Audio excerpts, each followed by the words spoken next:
চাণক্যর কিছু মহামূল্যবান বাণী, যা মেনে চললে জীবনের সাফল্যের উন্নতি হবে।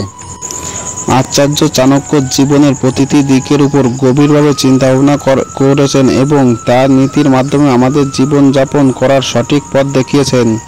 ব্যর্থতা জীবনের একটি অবিচ্ছেদ্য অংশ। এতে হতাশ না হয়ে আমাদের উচিত এর কাছ থেকে কিছু শিক্ষা নেওয়া এবং সঠিক পথে এগিয়ে যাওয়া। চাণক্য নীতি অনুসারে ব্যর্থতা কাটিয়ে ওঠার কিছু নিশ্চিত ব্যাখ্যা জানা যাক। রাতারাতি কখনো সাফল্য অর্জন করা যায় না।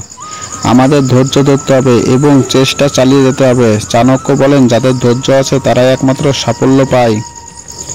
আমাদের কর্মের উপর বিশ্বাস রাখা উচিত এবং ফলাফল নিয়ে চিন্তা করা উচিত নয়। চাণক্য বলেন, যারা তাদের কর্মের বিশ্বাসী তারা কখনো হতাশ হন না। চাণক্য বলেন, ব্যর্থতা আমাদের সাফল্যের পথে হাঁটার সুযোগ দেয়। আমাদের ভুল পথ থেকে শিক্ষা নেওয়া উচিত এবং সেগুলো পুনরাবৃত্তি এড়ানো উচিত।